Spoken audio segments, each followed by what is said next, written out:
The chairpersons are now ready. We call upon our young Dr. Aarti Pari to start the session. She's going to talk to us on optimizing IUI research. Dr. Aarti is the director of Manu Hospital, MD from PSG, fellowship at Reproductive Medicine UK. She is an invited faculty in many fertility conferences and speaker in colleges for adolescent girls. Her special interest is high-risk pregnancy and IVF. Over to you, Doctor. My heartfelt thanks to Dr. Dhanapaniam for inviting me here.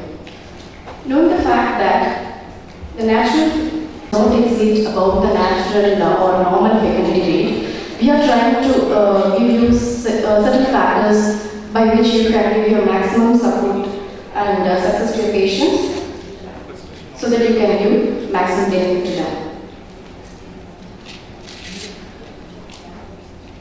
History says the first successful IUI was done in 1835 by Mary Sims and first donor insemination in 1884 by William Pankhurst in Philadelphia. We all know that IUI is very simple, easy to perform, non-invasive and less expensive. And above all, it can be provided in simple setups.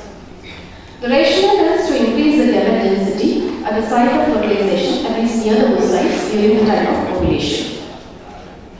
Success is simple when you do what's right, the right way, at the right time. But here we are missing something. What is that? In IUI, we are concerned about many factors, starting from patient selection to the sample preparation, timing of IUI, luteal support, and the protocols. But above all, the most important success to IUI, the most important secret for IUI success is patient selection.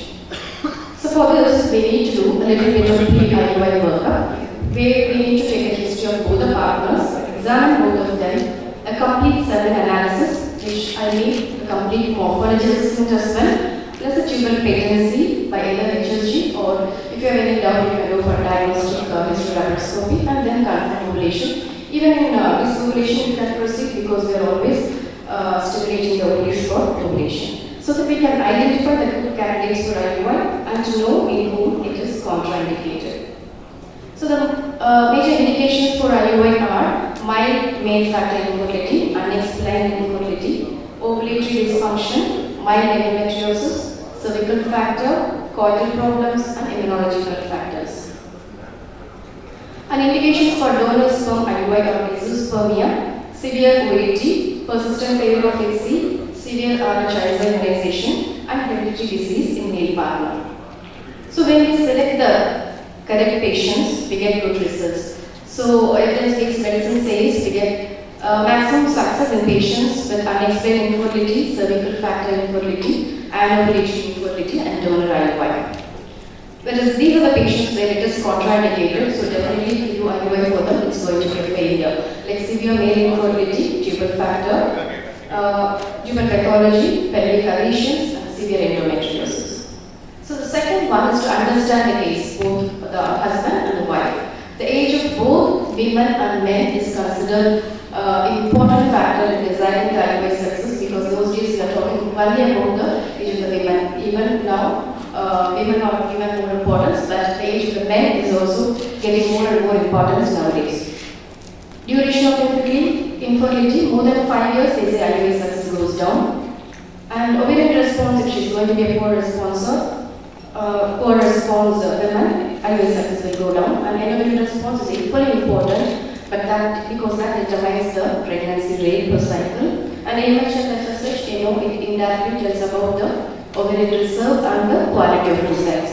When the AMH is about 2, you can go ahead with IUI. And when the FSH is above 8 to 10, probably the quality of oocytes might not be good. So when we talk about the age of the women and IUI success, the chart clearly depicts about the decline in fertility as early as 30 years, at the start of 30 years, and the end of fertility starts at 40 years. So never do IUI for women above 40 years. So this again depicts the live birth rate, the patient's age as it goes down, goes up, the success rate goes down. Major success is attained when the age of the women is less than 35 years. about DNA quality because I think Dr. Suresh Rawat will be explaining in detail about that in his next topic. So third important secret is good receptor endometrium. As I said earlier, it's the most important single determinant of pregnancy per treatment cycle. The endometrial thickness should be around about 8 mm, 7 to 8 mm with a triple line morphology.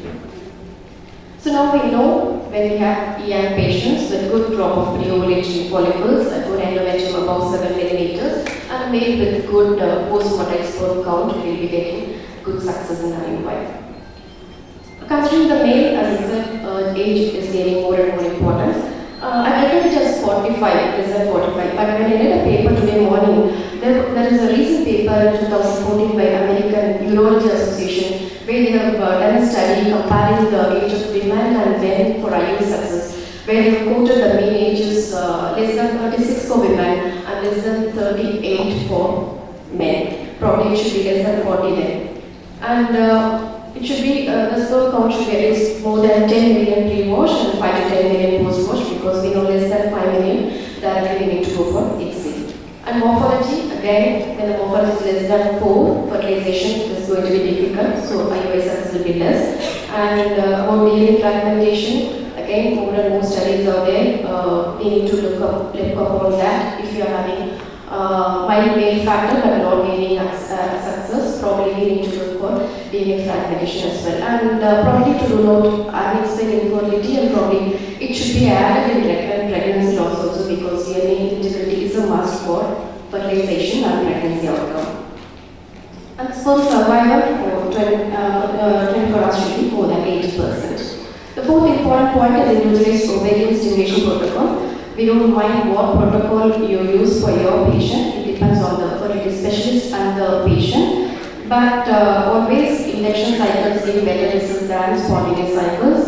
The success of any particular regimen, be it an FSH or HMG or 1DCC or recombinant FSH, the success does not depend on the drug, but it depends on the number of HUO So you can use any drug, any protocol, 5, 6, 7 or 7, 8, 9, that doesn't matter.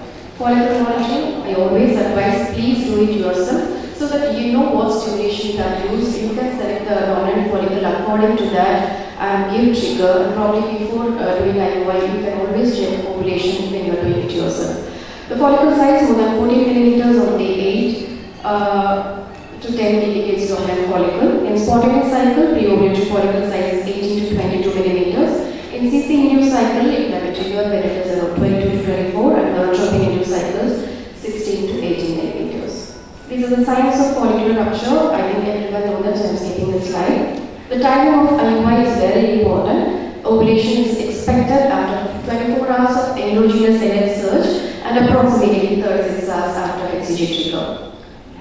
IUI is done better between 38 and 40 hours of HCG, or as I told you, always confirm ovulation with ultrasound. If she is not ovulated, probably you can wait for 12 hours, repeat the ultrasound, and do it after ovulation is confirmed. If you are doing double IUIs, then probably the first IUI should be between 12 to 18 hours, that is the pre-ovulatory stage, and the second one 34 to 40 hours of HCG post-ovulatory. Deciding the time of trigger, as I told you, it's according to the blood, and probably track the size of the follicle. Doppler helps in deciding the trigger as well because perifollicular perfusion, 50 to 70% around the follicle, tells you it's the correct time to trigger, and RH should be less than 5 and PSA should be more than 11. Probably even without Doppler, you can decide time of trigger, that is not an important factor. And the drug which you use can be HCG. If you are sure that she is not going for overdoses, urinary or pure HCG, that's urinary is 5,000, more than 2 or 3 follicles, you can go for 10,000. Always don't give trigger if she has got more than 4 follicles, always do the E2, be sure there is no overdoses and then trigger. Or if you have any doubt, you can use agonist trigger, 1 mg per ml. If it's recombinant, it's 250 micrograms. There are still conflicts going about whether single or double IUI is better. Various studies support double IUI, whereas some studies fail to show benefits of double IUI. And recent Cochrane review stated there's no difference in success. So, single use, single or double IUI. said that abstinence is always must, because we know less than 3 days or more than 10 days the sperm parameters are going to be affected. Always try to have a abstinence of 3 to 5 days. Semen collection in non-toxic sterile containers. Semen preparation, of course, for normal sperms we do Zumab, and for mild male factor equality we can go for double density gradient. Always use high quality consumables in media and try to do it in the same setting. Because when you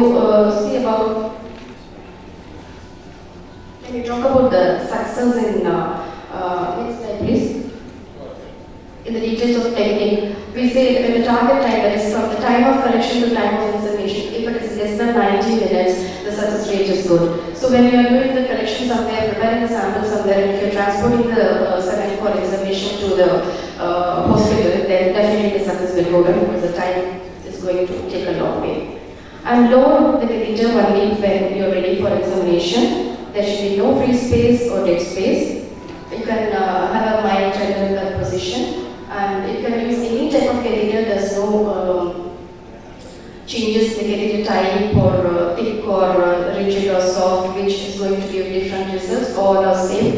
Earlier they were talking about uterine contraction, which is caused by rigid cannulus, but studies say there is no difference. Even if you stimulate a uterus a little bit, it is not going to alter your pregnancy rate. And try to use a normal cannula which snugly fits into the cervix so that it prevents a little bit of backflow of semen as well. Always have an emergency tray, because we know any patient can become allergic to semen or the sperm wash media. It's very, very, very rare to get an anaphylactic reaction, but you should always expect that. And the volume of insemination is 0.4 to 0.5 I think all of us are giving luteal support for all IUI patients because it is now given as a prophylactic support progesterone. Properly measured progesterone is said to be the best. And estrogen, probably disease-induced cycle when estrogen is thin, you can go for estrogen support as well. So now we know the best results are when we select an young patient with good sperms, normal tubes, normal uterus, and an unexplained infertility. Definitely the results will be poor when we select a patient with poor sperm count, elderly women with poor ovarian reserve, damaged tubes, and previous many failed IUIs. We as doctors actually overpromise the patients, claiming more senses, and that's why we are trying to do more and more cycles, trying to convince the patient, because we are not understanding the limitations of IUI, because we cannot see the oocytes. We are not able to see the oocytes, we are just seeing the follicles, and we cannot judge the quality of oocytes. We don't know whether fertilization has occurred, and if at all it has occurred, we don't know the quality of embryos. So what success rate for IUI can be quoted? It depends on the case selection. As I told you, everything matters from patient selection till luteal support. Success rate does not exceed normal or natural fertility rate, that is around 10 to 20% per cycle. You can do consecutive IUI cycles for 4 to 6 times. By the end of 6 months, most probably if you are selecting the correct patient, 60% should have conceived. If not, review the diagnosis and plan for the treatment. So the take-home messages are: select patients carefully, keep records and analyze them, do everything under one roof, do not do more than 4 to 6 cycles, know when to refer to IVF. Thank you. For the audience, I want to ask you a question, and that is, very often we see that there is no rupture of the follicle. So what are your strategies at that particular point in an IUI? So actually, as I told you before, probably you can wait for 12 hours, repeat the ultrasound to confirm ovulation. If not, we can wait for 24 hours also. Otherwise, we can do IUI at a time intervals and then confirm ovulation after 2 to 3 days. Do you infer from it? Probably in that cycle, she might not have a rupture of follicle. Maybe we will follow the next cycle when it's happening every time. Probably it's not, I think what we're talking about is luteinizing and rupture of follicle is very rare. So that like in next cycle, we can monitor whether she is ovulating. Thank you. Thanks. Excuse me. Yes, Can you just elaborate more on the AMH? How does it influence your yeah, as I told you, as age increases,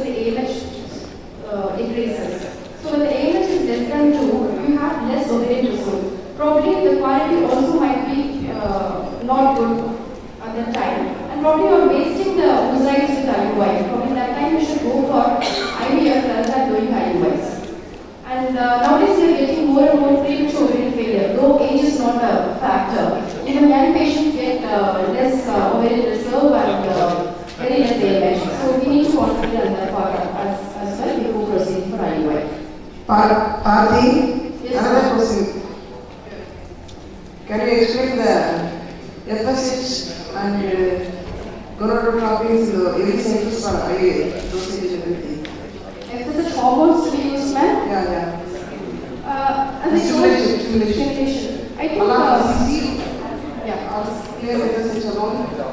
Yes, ma'am. If she is already a ovulating woman and we are doing it for other factors like male factor infertility, probably CC will do for her. If she is in case of disovulation, then we should go for CC plus any of the injectable hormones. It can be either HMG or FSH. Evidence-based medicine says almost the results are same. Whatever medicine you use, it depends on the success depends on the number of mature follicles and not on the drugs or the dose or the day when you are giving the stimulation. You can use any drug. PCOS would be FSH. That's what the literature says, but I think even HMG works out very well for them.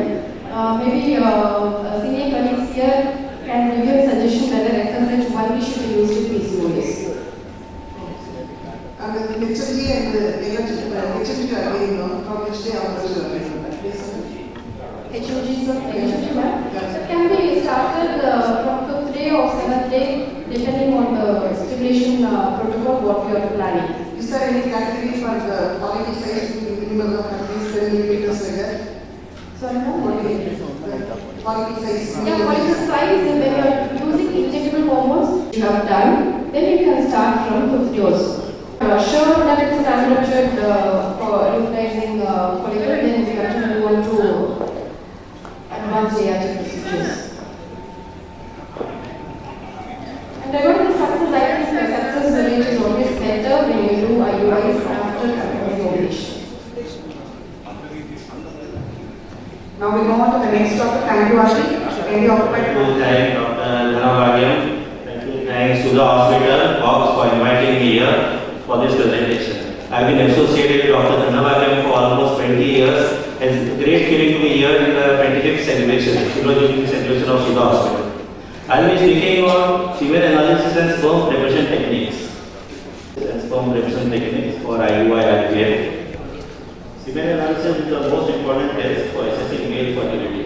For couples who are facing infertility problems or even cases of verifying success of vasectomy, semen analysis measures the amount and quality of men's semen and sperm. As you know, male is responsible for almost 30% of cases of infertility. Now, what is the sperm? Sperm basically is the male reproductive cell. The human sperm is about 50 to 70 microns long. It consists of 3 different parts. The one is the head, the top. It consists of DNA, the nucleus, it has a DNA, certainly is covered in the external cap.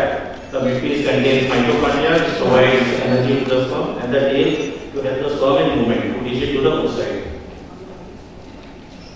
So why we need to perform semen analysis? Basically for diagnosis of sterility, infertility, prognosis for fertility, also to identify treatment options. Like supposing a patient with azoospermia, we can then offer them treatment like TISA, PISA.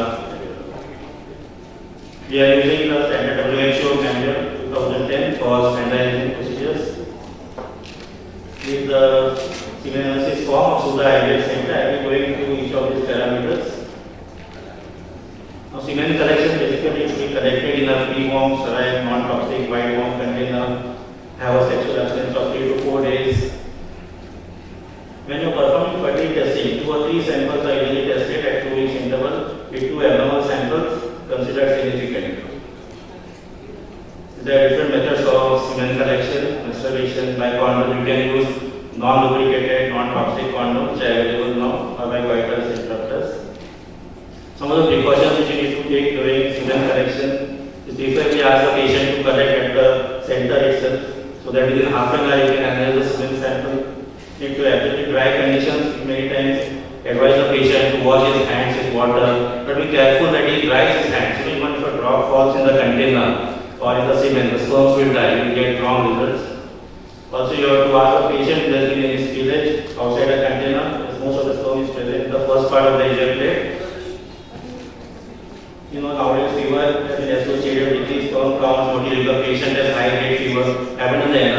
asking to come another time.